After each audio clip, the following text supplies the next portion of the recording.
अरे वीरेंद्र राजदान के मुकाबले के काम सनातन के लिए आप 7 जन्म लोगे ना, मुझे फख्र है इस बात का कि मैंने सनातन के लिए काम किया।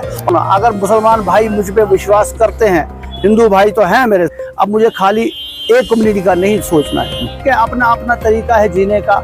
हिंदू अपने तरीके से जी रहा है, मुसलमान अपने तरीके से जी रहा है। आप लोग नमाज 5 वक्त पढ़ते हो, हज करते हो और चीज़ें करते हो, लेकिन जब इलेक्शन के टाइम में आपने वोट देना होता है तो आप ये भूल जाते हो कि हम वोट किसको दे रहे हैं। और नासिर केश ऑफिशियल आप देख रहे हैं। तो अभी मैं शहरी बाजार भद्रवाह में मौजूद हूँ। तो मेरे साथ मौजूद हैं वीरेंद्र राजदान साहब, जिन्होंने कल ही जो अपना जो है फाइल जो है नॉमिनेशन की और असेंबली का चुनाव जो है लड़ने जा रहे हैं भद्रवाह से। तो इनसे पूछते हैं कि क्या क्या इनका मुद्दा रहेगा और क्या इनकी स्ट्रेटजी रहेगी आगे के लिए। सर, सबसे पहले स्वागत है आपको। बताइए, जो आपने कल फॉर्म भरा है, क्या क्या मुद्दे आपके रहेंगे अब? स्वागत आपका भी नासिर भाई। अब जैसे मैंने कल अपनी नॉमिनेशन जो है वो आरओ भद्रवाह ARO साहब भी वहीं मौजूद थे, तो उनके सामने अपनी नॉमिनेशन फाइल कर दी है। अब जो है अब इलेक्शन लड़ना है, इसमें कोई दो राय नहीं है। इलेक्शन लड़ना है और इन मुद्दों पे लड़ना है। सबसे पहले जो मेरा ये रहेगा कि भद्रवाह की जो बेरोजगारी है, भद्रवाह की जो इतने बच्चे बेरोजगार और कोई ड्रग्स की तरफ लगे हैं, कोई बेकारी में कोई भी गलत कदम उठा लेते हैं, और उनको जो गवर्नमेंट जॉब जिसका लगता है तो वो तो मेरिट में आएगा। पॉलिसी ऐसी बनी, अगर उसमें चेंज हुई आगे तो वो तो मैं कह नहीं सकता। लेकिन जो हैं, जो बेचारे गवर्नमेंट जॉब नहीं हासिल कर पाते हैं, उनके लिए अगर इनके बताए हुए वो प्रोजेक्ट्स, कोई टनल या और कोई वो अगर अप्रूव हो जाते हैं, वो अभी तो मैं उन पे भी विश्वास नहीं कर रहा हूँ, अगर वो हो जाते हो तो उसके लिए फाइट करना है। हर बच्चे के लिए वो उसके कैलिबर के मुताबिक वो जिस जॉब के लिए काबिल हो उसके लिए मैं हमेशा लड़ता रहूँगा।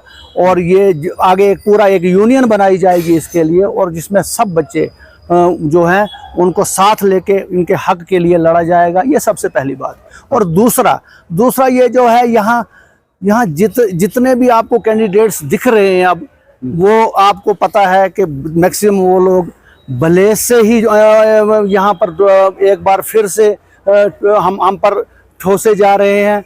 और आने वाले समय में आप अगर भद्रवाह की जनता, चाहे वो हिंदू है या मुसलमान है, वो अगर ये चाहती है कि फिर भलेस, मैं भलेस के लोगों को नहीं बोल रहा हूँ, ये मैं भलेस के कैंडिडेट्स को बोल रहा हूँ। भलेस के लोग जो हैं, जब आप देखेंगे आगे मेरी कैंपेन बढ़ेगी तो भलेस के यहाँ से लेके भलेस तक लोग मेरे संपर्क में है, वो मुझे वोट करेंगे। लेकिन बड़ी बात यह है कि दोनों कम्युनिटीज मिलके अगर मुझे वोट करती है और मुझे कामयाब, जब तक दोनों कम्युनिटीज मिलके मुझे वोट नहीं करती है तब तक मेरी कामयाबी जो है वो मुश्किल है। और इसमें आपने ये सब चीज़ें छोड़ देनी है। ठीक है, अपना अपना तरीका है जीने का। हिंदू अपने तरीके से जी रहा है, मुसलमान अपने तरीके से जी रहा है।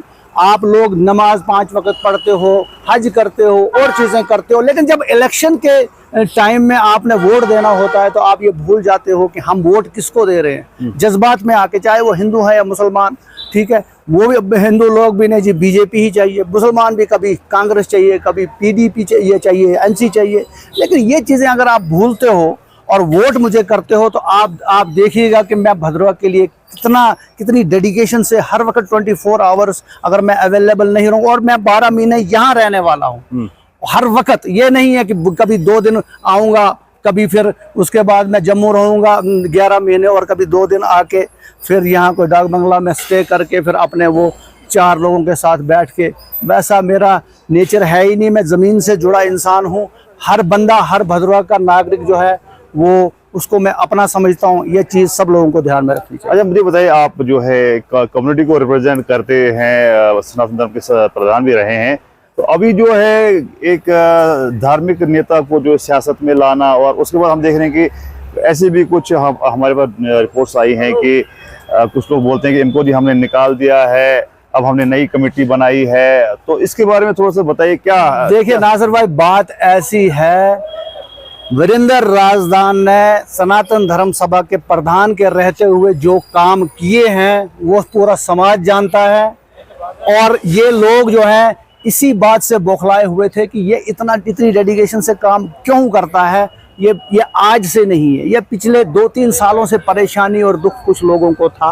अब उसमें कुछ BJP वाले लोग भी घुस रहे हैं, जिन्होंने जिन्होंने कभी सनातन के लिए एक पैसा भी डोनेट नहीं किया सनातन धर्म सभा के लिए, वो लोग भी आज रिप्रेजेंट कर रहे हैं ये बताकर कि हम जी सनातन के लोग हैं। अरे वीरेंद्र राजदान के मुकाबले के काम सनातन के लिए आप 7 जन्म लोगे ना, मुझे फख्र है इस बात का कि मैंने सनातन के लिए काम किया है। और जनता जानती है, जो साइलेंट लोग हैं, जो पूरे यहाँ से लेके चिराला भलेस तक सब लोग जानते हैं कि इसकी डेडिकेशन क्या है। वो चीज़ें, कुछ चीज़ें ऐसी हैं जो मैं ओपन नहीं करना चाहता क्योंकि मैंने सनातन के लिए काम किया, वो जनता जानती है। अब इसमें मुझे कोई परेशानी नहीं है। लीगली मैं अपने वकील लोगों भाइयों से भी इसके बारे में संपर्क करूंगा, उनसे राय लूंगा। लीगली एक सनातन धर्म सभा का प्रधान जो है वो इलेक्शन लड़ सकता है, ये ऑफिस ऑफ प्रॉफिट नहीं है कोई, ठीक है। और मैं इलेक्शन लड़ सकता हूँ। परेशानी है इन बीजेपी वालों को कि ये क्यों इलेक्शन लड़ने लगा, हमारे वोट कटेंगे, ये होगा। देखो बात, मुझे इस तरफ आने की कोई जरूरत ही नहीं थी, लेकिन जब मैं देख रहा हूँ कि बार बार वही लोग हम पे आके यहाँ हुकूमत करेंगे, और फिर आपने देखा क्या काम हुए हैं, इसलिए मुझे मजबूरन यहाँ आना पड़ा। अब समाज ने यह फैसला करना है कि अगर मैं कहीं गलत होऊंगा तो समाज उसका जवाब देगा, ठीक है जी। तो और जो है अभी जो है आज से जो आपकी कैंपेन शुरू हो जाएगी, तो क्या आपने जो है रणनीति अपनाई है?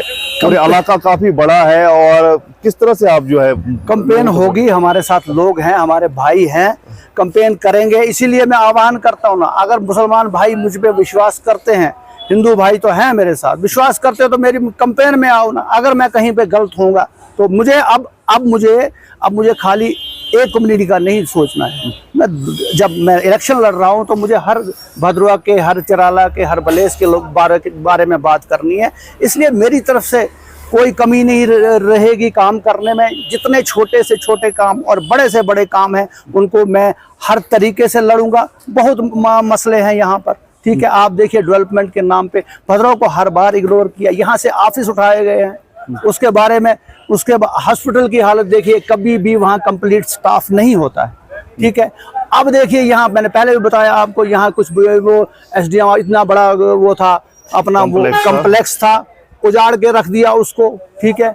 उसके बाद जब अगर यहाँ एडीसी ऑफिस बनाना था तो आज तक बन क्यों नहीं रहा है? वो बन क्यों नहीं रहा है? वो उसमें रुकावट कौन लोग डाल रहे हैं?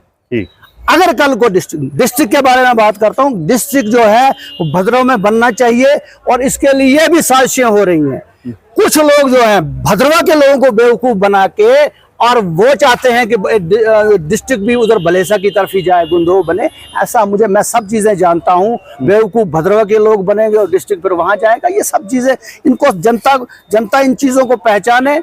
और अगर मेरी बातें उनको सच लगती हैं तो, क्योंकि मैं एक सच्चा इंसान हूँ, मैं जब भी बोलता हूँ तो मुंह पे बोलता हूँ, इसलिए इसमें मुझे बस अब ये साथ चाहिए लोगों का। बाकी भगवान का आशीर्वाद मेरे साथ है। मैं सच्चा इंसान हूँ, जो बोलता हूँ हमेशा हक के लिए बोलता हूँ, सच के लिए बोलता हूँ। आप देखिए वो पिछले दिनों से मैं एक उसके खिलाफ जो है, एक ये फैक्ट्री है यहाँ, ठीक है, यहाँ से लेके उसके खिलाफ मैं बार बार बोल रहा हूँ, विदाउट परमिशन है वो फैक्ट्री, विदाउट एनओसी है फैक्ट्री, नाजायज कटाई हो रही है, नाजायज वो गलत वहाँ हो रहा है, जंगलात को वो लूटा जा रहा है। लेकिन यहाँ से दिल्ली तक कोई बीजेपी का नेता मुझे बताए जिसने इस बारे में कोई स्टेटमेंट दिया हो।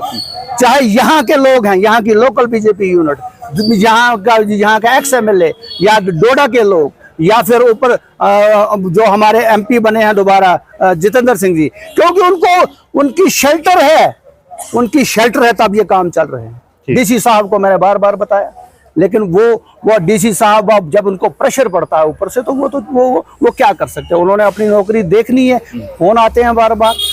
अब आप दोबारा यहाँ पर अगर ऐसे ही चलता रहा तो फिर आम जनता तो पिसेगी ना, आम जनता पिसेगी, और यहाँ भी वो यूपी की तरह बड़े बड़े माफिया और डॉन पैदा होंगे। ये देखने वाली बात। चलिए ठीक है, हमारे साथ बात करने के लिए धन्यवाद। तो ये थे वीरेंद्र राजदान साहब, जिनने कहा कि हिंदू मुसलमान सब लोग मिलकर जो अगर मुझे वोट देते हैं तो मेरे क्या क्या डेवलपमेंट इशूज रहेंगे, ये इन्होंने आपके सामने बताया। और जनता ही फैसला करती है, जनता जनार्दन होती है, जनता जिसको आशीर्वाद देती है वही जो है चुनाव जीतता है। तो अब देखते हैं कि कितने लोग जो है वीरेंद्र राजदान साहब के पक्ष में आते हैं और इनको जिताने की कोशिश करते हैं। नमस्कार। शुक्रिया। इसको अभी डाल दो यार, कल वाला भी ऐड करो ना इसमें।